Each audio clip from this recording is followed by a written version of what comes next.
Talking to a camera isn't just for content creators. Now we're seeing business owners, realtors, many other professions talking to a camera and making content. And even if you don't create content, it will definitely help you with presentations at work or school. In this video, I'm just going to share with you 4 things that has helped me speak better on camera.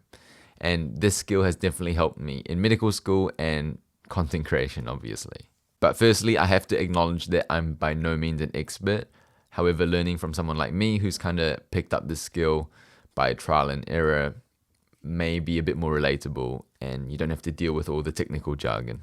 Now, I'm just going to share with you a clip from one of my first YouTube videos of the way I spoke on camera a while ago, just so you know how much I've improved. If you look at it from the standpoint of minusing $720 from the price of an iPad, the iPad doesn't really seem that expensive anymore.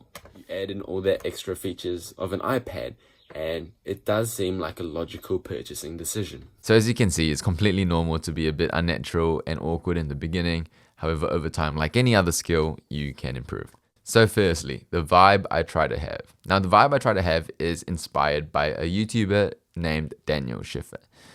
And I try to imagine myself in a boardroom surrounded by my closest friends. Now, if I'm surrounded by my closest friends, I'm going to feel comfortable. It's going to be chill. But I still imagine myself in a formal setting, because if I was just hanging out with my friends at a restaurant, then, I'm going to use slang. It's going to be way too casual. But if I imagine myself in a formal setting, I'm still comfortable, but I'm just going to be less informal. I'm going to be more formal, because that's what I'm trying to go for. So hopefully that gives off the vibe that I'm just talking to you and you only, and we're comfortable, but I'm not being too informal. Number 2, the voice. The voice I try to have is what Christopher Voss describes as the late FM DJ voice. So it's calm, it's soothing, and it's downwards inflecting. So sometimes you'll notice that people go up at the end of the sentence and it kind of sounds like they're asking a lot of questions. But if you go down, a downwards inflection at the end of your sentence, then you sound more sure of yourself. It's more calming, more soothing, and that's what I try to go for. So the late FM DJ voice, calming, soothing, and downwards inflecting. Number 3, the clarity of my voice. Now, I didn't always speak this clear, and I have done 3 things to improve the clarity of my voice. Firstly, I would just record myself, and then when I'd play it back, I'd try to critique myself on things I could improve on. For the next time I record myself, then again, I analyze it and critique myself. And through this process of trial and error, I got to a pretty decent point. So that's what I did. Firstly, I know it's really painful to watch yourself back on camera, but you'll get over it eventually, hopefully. And then the second thing I did was I watched YouTube video of my favorite speakers. I'd play a sentence, pause the video, and then try to repeat back what they said with their level of clarity. And I did this for 5 minutes a day. I wasn't too consistent with it, but it was a really good exercise.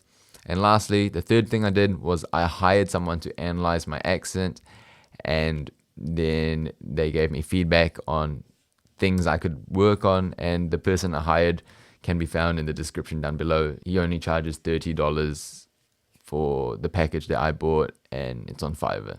Lastly, which I believe is probably the most important, and that's being authentic.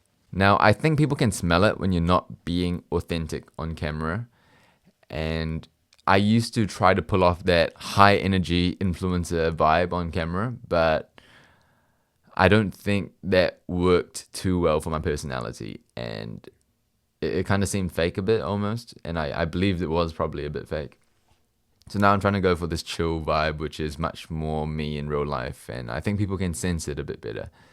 So being authentic is probably the most important piece of the puzzle, I think. So overall, the 4 things that I try to do, I try to have the imagination that I'm in a boardroom surrounded with my friends. In terms of voice, I try to have the late FM DJ voice, which is calming, soothing, and downwards inflecting.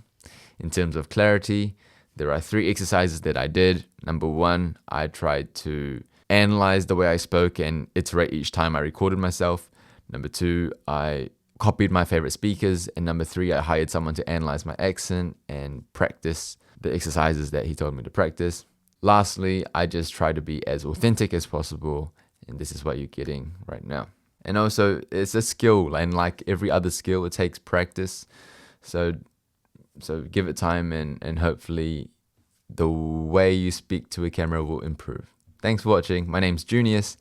See you in the next one.